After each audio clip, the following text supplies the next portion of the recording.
खौफ सिर्फ सच्ची हादसा है, डरना आपके ऊपर है।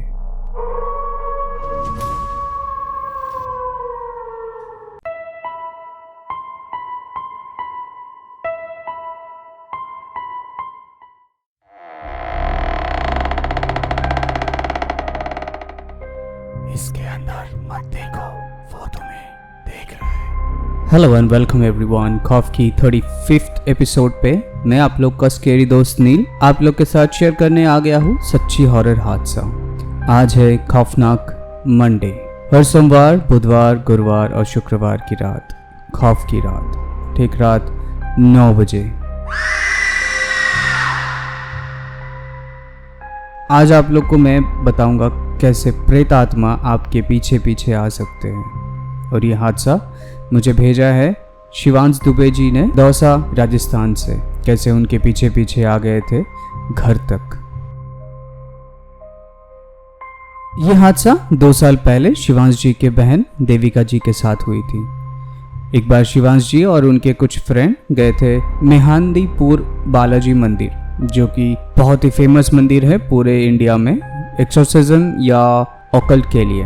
इधर उसी को लाया जाता है जिसमें काला जादू का साया या फिर उसको जो प्रेत के अधीन होते हैं उसको लाया जाता है छुड़वाने के लिए। तो इसी मंदिर में घूमने जाते हैं शिवांश जी अपने कुछ दोस्तों के साथ। तो सुबह बालाजी के दर्शन करके वापस घर आने का विचार था। फिर पूरा दिन भर उधर घूमे, बालाजी का दर्शन किए। फिर उसके बाद उन्होंने ये भी देखा कि कुछ लोगों को ऐसे पकड़ के उनके अंदर से भूत निकाला जा रहा था। फिर शाम को जैसे ही घर वापस आए, कुछ अजीब सा महसूस होने लगे उन लोगों को। अचानक से ठंडी लगने लग जाते हैं तो कभी अचानक गर्म। घर पे जैसा ऐसा फील होने लगे कि घर पे 3 लोग के सिवाय भी और भी कोई है। फिर रात को मम्मी भी बोली खाते टाइम कि कुछ अजीब सा फील हो रही है उनको भी, और बहन भी वही सेम चीज़ बोली। तो सब लोग ने डिनर के बाद जब सोने चले जाते हैं, अचानक से देविका जी की चिल्लाने की आवाज़ आती है आधी रात को, और बहुत ज़ोर से चिल्लाती है। तो घर पे सब लोग डर गए कि क्या हुआ, ये अचानक से उठ के चिल्ला क्यों रही है। देविका जी मम्मी जी के साथ ही सोती थी। तो तुरंत शिवांश जी ने अपने रूम से मम्मी के रूम पे गए। तो शिवांश की मम्मी ने पूछे कि क्या हुआ। तो देविका जी ने बोली कि पता नहीं, कोई आके मेरा पैर खींचने की कोशिश की। तो शिवांश बोला कि कुछ भी नहीं है, शायद तुम कोई सपना देख रही होगी, तो ऐसा तुमको ऐसा फील हुआ होगा। तो कैसे भी करके फिर सब लोग ने जब सो गए तो अचानक से देविका जी अपने आप उठ के घर से निकलने की कोशिश कर रही थी। दरवाज़ा खोलने की आवाज़ से शिवांश जी की नींद टूट जाता है और जाके देखता है कि देविका जो उसके बहन है वो घर से निकलने की कोशिश कर रही थी। तो शिवांश ने जाके पूछा देविका जी से कि कहाँ जा रहे हो इतने रात को। तो देविका जी एकदम गुस्से से देखी और बोली, मुझे जाने दे, नहीं तो मैं इधर ही इसको खा जाऊंगा। कुछ अजीबो तरीके आवाज़ से बोलने लगी और कुछ ऐसी लैंग्वेज में बोल रहे थे, वो हिंदी तो नहीं थी, कोई दूसरी लैंग्वेज में बोल रही थी। फिर देविका जी बाहर निकल गई और रास्ते पे जाके बैठ आई, पूरा एकदम बाल बिखर करके और सर नीचे करके बैठी रही उधर रास्ते पे। फिर सब आजू बाजू के लोग आए और देखे, और सब ने देविका की इस हालत को देख के तो सब ने बोला कि इसको जल्दी मेहंदीपुर बालाजी मंदिर लेके जाओ, क्योंकि इसमें शैतान घुसा हुआ है। फिर सब लोग ने उसको ज़बरदस्ती पकड़ के देविका जी को वो मंदिर लेके जाते हैं। तो मंदिर का जो ओझा था, जो कि यही सब निकालते हैं भूत बाधा से, तो उन्होंने झाड़ फूँक करना शुरू किया। तो करने के बाद शैतान ने भी बोला कि मुझे इस लड़की के साथ रहना है। और बहुत देर तक झाड़ फूँक का काम चलते चलते, पूजा पाठ चलते चलते के बाद वो शैतान देविका जी के अंदर से निकला। तो बाद में वो ओझा ने बोला उनको सबको, घर वाले को बोला कि ये रूह तुम्हारे पीछे पीछे गए थे, क्योंकि कोई तो है जो इधर आया था और निकलते वक्त पीछे मुड़ के देखा था, जिसकी वजह से वो रूह उनके पीछे पीछे चले गए। क्योंकि इस मंदिर का एक कहावत है कि इस मंदिर में जो भी आता है उसको सख्ती से बोला जाता है कि इस मंदिर का प्रसाद घर लेके नहीं जाना, और निकलते वक्त कुछ भी हो जाए पीछे मुड़ के नहीं देखना। तो शिवांश जी उस वक्त बोले कि हाँ, ऐसा ही कुछ हुआ था 2-3 दिन पहले जब वो इधर आया था, और उस टाइम पे अंदर भूत उतरने की प्रक्रिया चल रहा था और उनको पीछे से कोई बुलाया था, तो तभी उन्होंने पीछे मुड़ के भी देखे थे। तो तभी से वो रूह उनके पीछे पीछे घर चले गए थे। क्या आप कभी इस मंदिर में गए हैं कि इस मंदिर के बारे में सुने हैं? कमेंट करके बताइए। इसलिए बहुत जगह पे पीछे मुड़ के नहीं देखना चाहिए, जैसे कि शमशान से लौटते वक्त पीछे मुड़ के नहीं देखना चाहिए, या आप सुनसान रास्ते से जा रहे अकेले और कोई आपको अचानक से पीछे से बुलाए तब भी नहीं पीछे देखना चाहिए। और दूसरी हादसा हमें भेजा है तन्मय घोष ने। हादसा है नामापल्ली हैदराबाद से। तन्मय घोष तो रहने के लिए है कोलकाता से, लेकिन नौकरी के वजह से पिछले 20 साल से हैदराबाद में ही रहता है। तो नए नए शादी करके अपने बीवी के साथ एक नया 2 BHK अपार्टमेंट रेंट पे लिया था, एकदम अपने ऑफिस के बाजू में ही। पहले हफ्ता 10 दिन तो बहुत ही अच्छे से गए, बिजी थे घर समेटने में।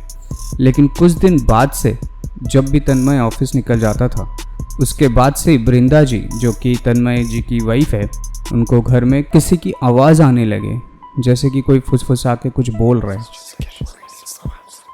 अच्छा, मैं इधर थोड़ा सा आप लोग को बता देता हूँ कि तन्मय जी IT में काम करते हैं, जिसके वजह से उनको कभी कभार नाइट शिफ्ट भी करना पड़ता है। हाँ, तो वापस आते हैं हादसे पे।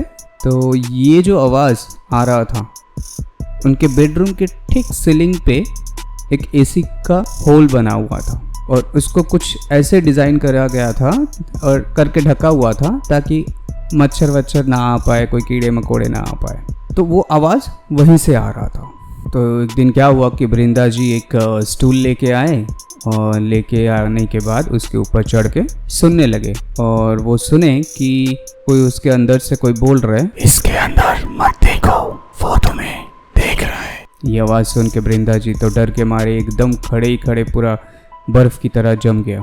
फिर थोड़ी देर बाद जैसे ही होश आई तो तुरंत स्टूल हटा के तन्मय को फ़ोन करने लगे। तो तन्मय जी ये सुन के तुरंत छुट्टी लेके घर आया और सब कुछ सुनने के बाद उधर कान लगा के सुना जहाँ से वो आवाज़ आ रहा था। तो बहुत देर तक सुना, लेकिन किसी का कोई भी चीज़ का आवाज़ नहीं आ रहा है। गुस्से से तन्मय ने बोला कि बेकार में मेरा छुट्टी करवा दिया तुमने आज। तो अगले दिन सुबह उन्होंने फ्लैट का जो ओनर था और मेंटेनेंस वाले को भी बुलाया चेक करवाने के लिए कि क्या है क्या नहीं चल रहा है यहाँ पे। तो उन लोग ने सब कुछ चेक किया, सब कुछ देखा और मेंटेनेंस वाले ने बोला कभी कभी क्या होता है कि तेज़ हवा चलने की वजह से वैसे आवाज़ सुनाई देता है। तो तन्मय जी भी उनको बोला कि ऐसा कुछ नहीं है, सब कुछ नॉर्मल है। तो ऐसे करके 2-3 दिन गया। फिर एक दिन क्या हुआ, जैसे ही वो आवाज़ आया फिर से वो आवाज़ आया तो बृंदा जी एक चेयर लेके आई और उठ के सुनने लगे कि सच्ची में हवा चल रही है या फिर कुछ और है। तो फिर से उन्होंने वही चीज़ सुना, इसके अंदर मत देखो, वो तुम्हें देख रहा है। तो इस बार उन्होंने उस होल के अंदर देखने की कोशिश की कि क्या है उसके अंदर। तो बृंदा जी ने देखी कि एक लाल सी आँख बृंदा जी को देख रही है और पलकें झपकाई। ये बृंदा जी देख के सीधा बेड पे गिर जाती है। तो तन्मय जब सुबह को घर आता है तो बृंदा जी को देखते हैं कि बेड पे एकदम हाथ पैर फैला के बेहोशी के हालत में पड़ी हुई है। तो तुरंत उन्होंने डॉक्टर को बुलाया। तो डॉक्टर ने भी देखा। तो डॉक्टर ने देख के बोला कि नहीं, ऐसा कुछ नहीं है, शायद ब्लड प्रेशर फ्लैक्चुएट हुआ होगा, इसके वजह से उनको थोड़ा सा बेहोशी हो गए थे, डरने की कोई बात नहीं है। तो तन्मय ने भी उस दिन छुट्टी लेकर घर पे ही था, घर से ही काम कर रहा था। तो ठीक रात के 12 बजे उन्होंने किसी की फुसफुसाने की आवाज़ सुना, मत देखो, वो तुम्हें देख रहा है। तो उनको लगा कि कौन है। तो जैसे ही पीछे मुड़ा तो देखा कि उनकी वाइफ खड़ी है पीछे। तो एकदम से तन्मय जी डर गए और पूछे कि ये क्या है, कोई नया तरीका है क्या डराने का। तो बृंदा जी कोई रिप्लाई नहीं देके बेड पे जाके लेट जाती है। तन्मय जी भी अपना लैपटॉप में काम करने लगता है और एकदम अचानक से उसकी बीवी चिल्लाने लगी और बोलने लगे कि मैं तुझे देख रही हूँ, तू इधर मत देख। तो पीछे मुड़ के देखा तो उसकी बीवी की आंखें पूरा लाल, जैसे कि खून टपकने वाले। तन्मय जी तो बहुत डर गए उसकी बीवी की ये हालत देख के। फिर उन्होंने तुरंत अपने कुछ दोस्तों को बुलाए और मेंटेनेंस वाले को भी बुलाया घर पे। फिर एक मेंटेनेंस के आदमी जो था उन लोग का, तो एक ने किसी ने बताया कि घर में भूत है सर, तो आप जल्दी किसी ओझा को बुलाइए, नहीं तो आपकी बीवी मर जाएगी। तो जैसे तैसे करके उसी रात तुरंत एक ओझा को बुलाया और वो ओझा आके तुरंत झाड़ फूँक करना शुरू किया। तो झाड़ फूँक के बाद वो बोला कि ये घर आप जल्दी से जल्दी छोड़ दीजिए, क्योंकि इस घर में आप लोग कोई भी रहेंगे तो निश्चित किसी की मौत हो जाएगा। तो ये सुनने के बाद तन्मय जी ने एक दिन भी नहीं रुके उस घर में, तुरंत छोड़ दिया और दूसरे घर पे शिफ्ट हो गए। लेकिन आज तक तन्मय जी को और ना ही उनके वाइफ को पता चला कि वो थी कौन उसके अंदर। फिर से एक बार शिवांश दुबे और तन्मय घोष जी को बहुत बहुत धन्यवाद कि हमारे साथ ऐसा इंसिडेंट शेयर करने के लिए। आप भी अपना कोई ऐसा रियल एक्सपीरियंस है तो शेयर कर सकते हैं हमारे साथ, या फिर किसी के पास से सुने हैं वो भी शेयर कर सकते हैं हमारे साथ। हमें इंसिडेंट भेजना बहुत ही ईजी है। आप लोग चाहे तो व्हाट्सएप पे भी भेज सकते हैं। हमारा व्हाट्सएप नंबर है 7738596725। यहाँ पे आप लोग इंसिडेंट लिख के भी भेज सकते हैं या फिर आप लोग वॉइस रिकॉर्ड करके भी भेज सकते हैं, सिर्फ व्हाट्सएप। और ईमेल पे भेजने के लिए आप लोग को तो मालूम ही है, share.trueincident@gmail.com पे भेजना है। और फेसबुक पे भेजने के लिए खौफ_F K कैपिटल F कैपिटल। और इंस्टाग्राम पे भी भेज सकते हैं। इंस्टाग्राम का पेज का नाम है KHAUF.FF। अगर आप नए हैं तो please like, share and subscribe कीजिए और सबसे इम्पोर्टेंट कमेंट भी कीजिए और बेल आइकन को भी प्रेस करके रखिए ताकि हर सोमवार, बुधवार, गुरुवार और शुक्रवार की रात के 9 बजे सबसे पहले नोटिफिकेशन आपके पास जाएगा। चलिए मिलते हैं नेक्स्ट एपिसोड भूतों की बुधवार ठीक रात 9 बजे। और हाँ, आप लोग भूलिए मत, इंसिडेंट भेजना शुरू कर दीजिए, क्योंकि महीने का जो बेस्ट इंसिडेंट होगी हम लोग उनको गुडीज़ भेजेंगे हमारे खौफ की टीम की तरफ से। ओके देन, मिलते हैं अगले एपिसोड में। तब तक के लिए बाय, गुड नाइट, शबा खैर, take care and stay safe.